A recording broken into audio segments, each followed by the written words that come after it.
Everyone's talking about Greenland right now. Strategic importance, Arctic shipping lanes, military bases, politicians drawing lines on maps like it's 1940 all over again. Funny thing is, it kind of was 1940 all over again. 80 years ago, the frozen expanse of Greenland wasn't just a topic for diplomatic cables, it was contested territory. Men fought there, died there, hunted each other across glaciers and through fjords in a shadow war that most histories barely mention. And at the centre of it all sat something that sounds almost mundane, a mineral called cryolite. Greenland possessed the world's only significant natural deposit of cryolite, concentrated in a single mine at Ivigtut on the island's southwestern coast. Cryolite doesn't sound like a strategic resource. It sounds like something you'd find in a geology textbook gathering dust. But here's what cryolite does. It lowers the melting point of aluminum oxide, making industrial aluminium production economically viable. Every aircraft that flew in World War II, every Spitfire, every Mustang, every B-17 depended on aluminium smelted through processes that required cryolite. One mine, one island. The entire Allied air war hanging by a geological thread. Control Greenland's cryolite mine, and you controlled a chokepoint in global aircraft production. Lose it, and you'd be scrambling for synthetic alternatives that cost more and worked worse. The mine at Ivigtut wasn't just valuable, it was irreplaceable. When Germany invaded Denmark in April 1940, Greenland suddenly became one of the most strategically valuable pieces of real estate on Earth. The island was technically Danish territory, but Denmark was now under Nazi occupation. The question of who controlled Greenland and its irreplaceable mineral resources demanded an immediate answer. The answer came from an unlikely source, and it nearly caused a diplomatic crisis that could have fractured the Western alliance before it properly formed. Henrik Kaufmann was the Danish ambassador to the United States when the Wehrmacht rolled into Copenhagen. He faced an impossible choice. The legitimate Danish government, such as it was under German occupation, ordered him to maintain neutrality and avoid any actions that might provoke Berlin. Following those orders meant watching Germany potentially extend its reach to Greenland, seizing the cryolite mine and establishing Atlantic bases that would threaten American shipping. Kaufmann refused. In April 1941, without authorization from Copenhagen, Kaufmann signed an agreement with the United States, allowing American military forces to establish bases on Greenland and protect the island from Axis interference. He did this knowing the occupied Danish government would declare him a traitor. They did exactly that. Copenhagen stripped him of his position, revoked his diplomatic credentials, and demanded his arrest. Washington's response was elegant in its simplicity. They ignored Copenhagen entirely. The State Department continued recognizing Kaufmann as the legitimate Danish representative. American forces began deploying to Greenland under an agreement signed by a man his own government had disowned. The legal fiction held because it had to hold. Nobody in Washington or London wanted to formally acknowledge that Denmark's occupied government spoke for Danish interests. That would legitimize Nazi control. So Kaufmann remained ambassador to a country that had fired him, representing a government that considered him a criminal, negotiating treaties that Copenhagen insisted were invalid. It worked. The cryolite kept flowing to Allied smelters throughout the war.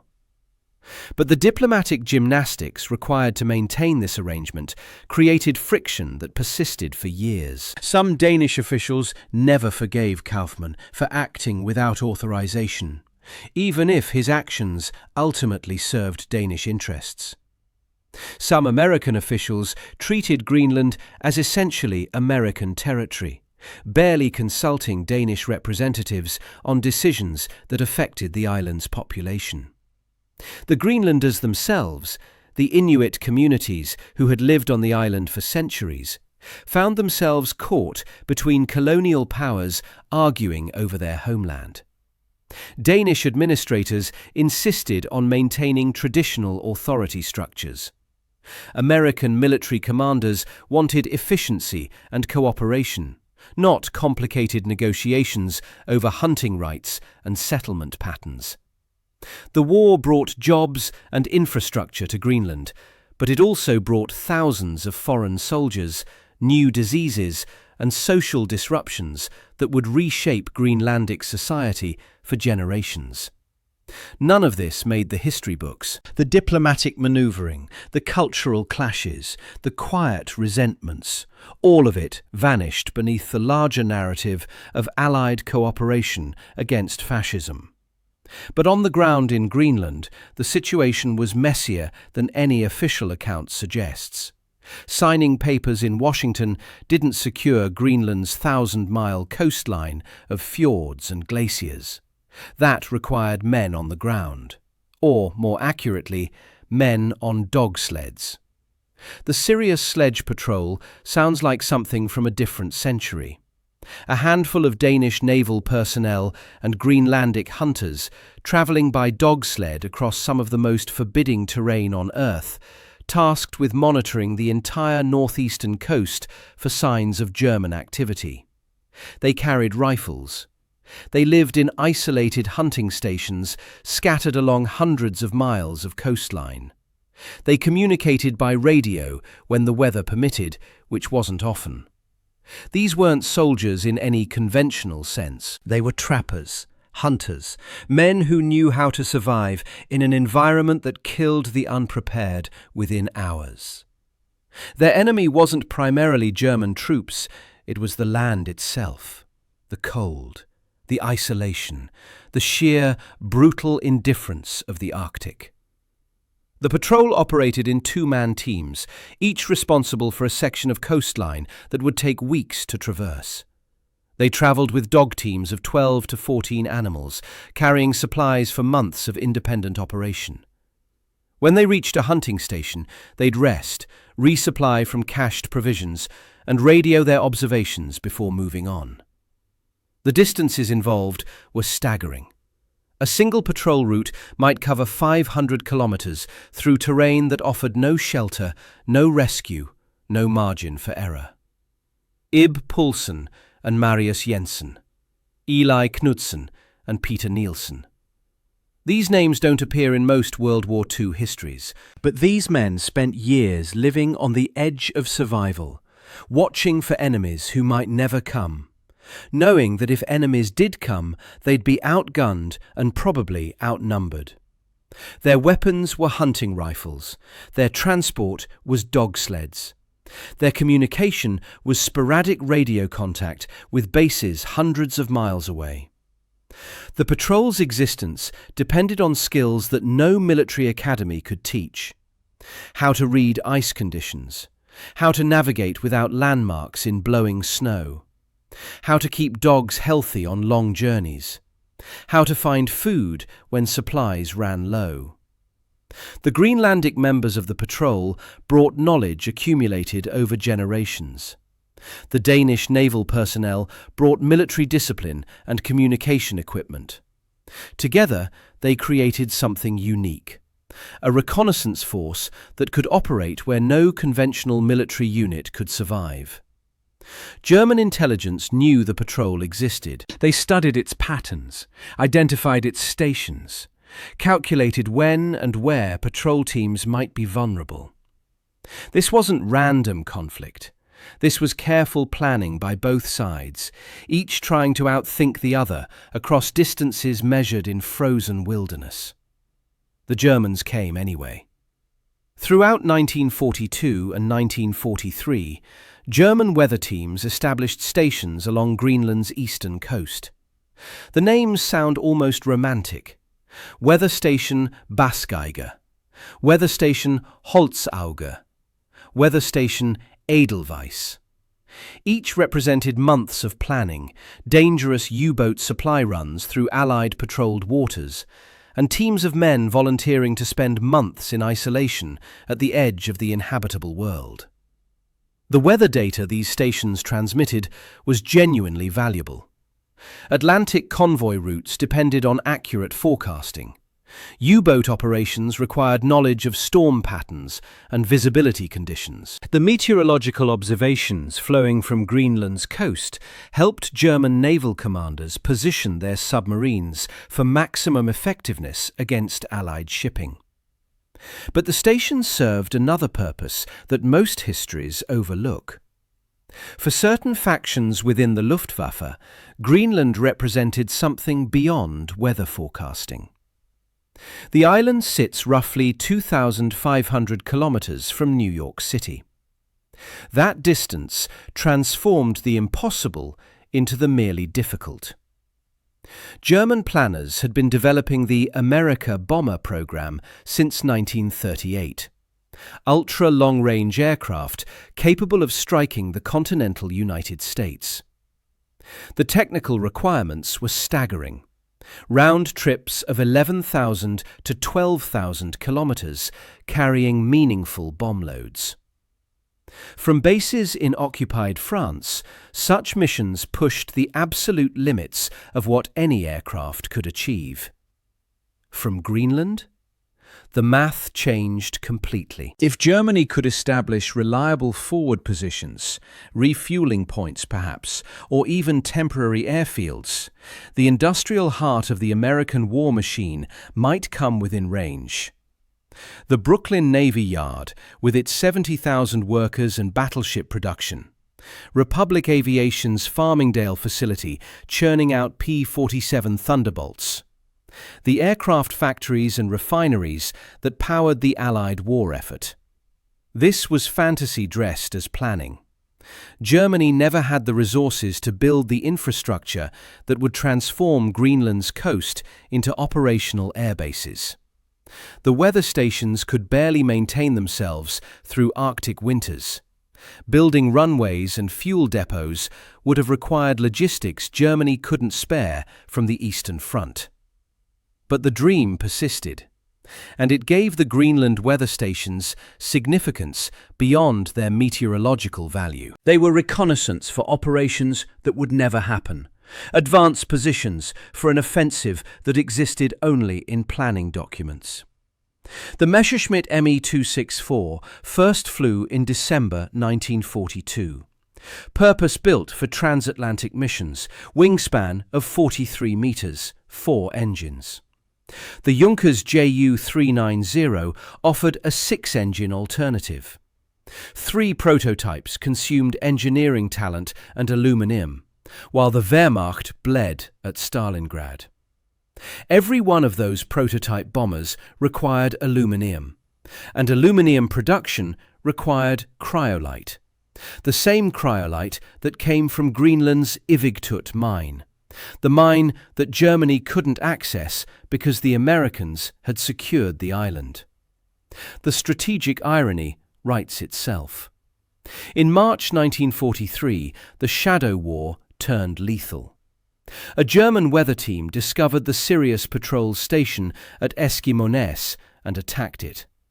The Germans had tracked patrol patterns for months, waiting for an opportunity to eliminate the reconnaissance capability that threatened their operations. When they struck, they had numerical superiority and automatic weapons against men with hunting rifles. Eli Knudsen was killed trying to reach his sled dogs, shot down in the snow hundreds of miles from anywhere, in a war that most of the world didn't know was being fought. His partner, Marius Jensen, was captured by the Germans. What happened next belongs in an adventure novel rather than a military history. Jensen escaped from German custody and fled across the ice. Alone, in Arctic conditions, with minimal supplies. He had no dog team. The Germans had captured or killed the animals. He had limited food, inadequate shelter, and temperatures that would kill most humans within hours of exposure. He travelled roughly 400 miles over the course of a month. 400 miles, on foot, through terrain that experienced Arctic travelers considered impassable without dogs. Jensen survived by finding cached supplies at hunting stations, by eating whatever he could scavenge, by sheer determination that defies rational explanation. His journey stands as one of the most remarkable feats of survival in the entire war, and almost nobody has heard of it. The Germans burned the Eskimonair station. They captured supplies and intelligence about Danish patrol patterns. They thought they had crippled Allied reconnaissance capabilities in the region. They were wrong. The Sirius patrol adapted. Survivors regrouped at other stations, adjusted their routes, and began actively hunting German positions. The cat-and-mouse game intensified. Patrol teams that had previously focused on observation now carried demolition equipment. When they found German stations, they didn't just report the location, they attacked. The hunting stations that dotted Greenland's coast became tactical positions in a war of attrition. Germans would establish a weather station, operate for weeks or months, then either evacuate by U-boat or face attack by patrol teams that had tracked their radio transmissions. The Sirius patrol lost men, the Germans lost stations. Neither side could achieve decisive advantage across terrain that defeated every attempt at concentration of force. This was asymmetric warfare decades before the term existed. Dog sleds against U-boats, hunting rifles against automatic weapons, a handful of men on each side scattered across a frozen wilderness larger than most European countries, fighting for control of weather data and strategic positioning. The Americans brought something different: industrial capacity applied to Arctic construction. The US Coast Guard cutter Northland became an unlikely warrior, systematically hunting German installations along Greenland's fjords. In September 1941, before America officially entered the war, Northland captured the Norwegian trawler Busko, which had been supporting German weather operations. The crew discovered German naval personnel aboard, along with radio equipment and codebooks. Some of the first German military prisoners taken by American forces in World War II were captured off Greenland's coast in a war that wouldn't officially start for another 3 months. Northland and her sister ships developed techniques for finding hidden German positions. They'd patrol likely anchorages, watch for radio transmissions, investigate any sign of human activity along coastlines that should have been empty. When they found German teams, they'd call in support and move to capture or destroy the installation. The German supply U-boats tried to avoid these patrols, timing their approaches to coincide with bad weather that would ground reconnaissance aircraft and keep Coast Guard cutters in port. Sometimes it worked. Sometimes a U-boat would surface to find an American cutter bearing down on it, forcing emergency dives and abandoned supply missions. Throughout 1942 and 1943, this game continued. German teams would establish stations, transmit for weeks or months, then either evacuate or be captured. Weather Station Kurt, established by U-537 on the Labrador coast in October 1943, wasn't discovered until 1981. Its automated equipment sat undisturbed for nearly 4 decades, a forgotten artifact of a forgotten war. Meanwhile, American construction crews were transforming Greenland's southern coast into something that would have seemed like science fiction to the Sirius patrol members travelling by dog sled in the north. Bluey West-One, built at Nazioccupation, became one of the most important air bases of the war, not for combat operations, but for ferrying aircraft from American factories to European battlefields. The North Atlantic air route ran through Greenland, using the island as a stepping stone between Newfoundland and Iceland, then onward to Britain. Thousands of aircraft made this journey, and Bluey-West-One served as a critical refueling and emergency landing point. Building an airbase in Greenland meant fighting the weather as much as any enemy. Construction crews worked through conditions that regularly dropped below -30. Supply ships could only reach the coast during brief summer windows when the ice broke up. Everything, every piece of equipment, every gallon of fuel, every nail and board had to be transported thousands of miles through U-boat-infested waters. The base represented American industrial philosophy applied to impossible geography. Throw enough resources at a problem and it becomes solvable. By 1943, Bluey-West-One had functioning runways, hangars, barracks, and support facilities. Aircraft that might have been lost to mechanical problems or fuel exhaustion over the North Atlantic could land, repair, refuel, and continue. Pilots who'd trained in Texas found themselves navigating through weather they'd never imagined. Ground crews who'd worked on airfields in temperate climates learned to maintain equipment that froze solid overnight.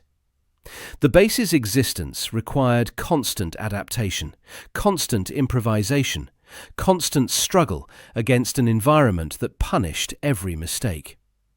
Two different wars played out on the same island. One, primitive, personal, measured in dog teams and rifle shots. The other, industrial, impersonal, measured in concrete poured and aircraft serviced. Both were essential. The Sirius patrol prevented Germany from establishing the kind of sustained presence that might have threatened American operations. The American bases turned Greenland from a frozen obstacle into a strategic asset. The cryolite mine kept producing the mineral that Allied aluminium smelters required. What if those resources, the U-boats running supplies to weather stations, the engineering talent calculating flight ranges for America bombers, the aluminium shaped into prototype aircraft, had gone somewhere else? The question haunts the entire German war effort. By the time the Me-264 prototype was conducting flight tests in late 1942, the Wehrmacht had been encircled at Stalingrad. Over 800,000 German casualties, the entire Sixth Army destroyed. The Luftwaffe attempted to supply the trapped soldiers by air and failed catastrophically, pledging 300 tons daily and typically managing less than 100. Germany lacked sufficient transport aircraft. Meanwhile, the same Air Ministry funded prototypes for bombers intended to cross the Atlantic. The Gorky automobile plant sat 400 kilometers east of Moscow, manufacturing T-34 tanks at rates German intelligence found difficult to believe. Chelyabinsk hosted Tankergrad. Magnitogorsk produced the armor plate. These factories operated unmolested because they sat beyond Luftwaffe range. The engineering talent devoted to transatlantic bomber fantasies could have optimized existing designs for deep penetration missions against Soviet industrial targets. Could have developed aircraft capable of reaching the factories that were actually killing German soldiers. Instead, that talent calculated fuel consumption rates for flights to New York. So what's the verdict? The shadow war on Greenland, dog sleds and weather stations and Coast Guard cutters, was a sideshow that Germany couldn't afford to lose, but also couldn't afford to win. The resources required to actually secure Greenland, to transform it from contested wilderness into a genuine strategic asset, exceeded what Germany could spare from fronts that actually mattered. The America bomber program stands as a monument to what happens when leaders confuse dramatic gestures with actual strategy, when prestige projects consume resources needed for survival, when the desire to strike a blow, any blow, overrides the question of whether that blow accomplishes anything. 50 tons of bombs on New York would have been negligible. The propaganda value might have been significant, but propaganda doesn't stop T-34s. Greenland taught that lesson 80 years ago. Henrik Kaufmann, the ambassador who went rogue, was eventually rehabilitated by the Danish government after the war.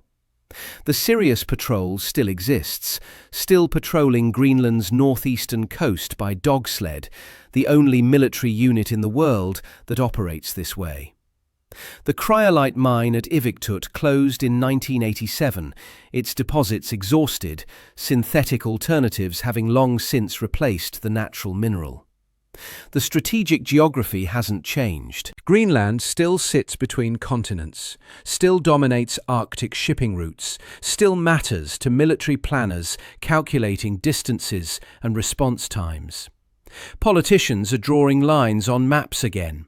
The question is whether anyone learned anything from the last time. Some lessons have to be learned more than once. Let's hope this isn't one of them. Subscribe for more stories like this.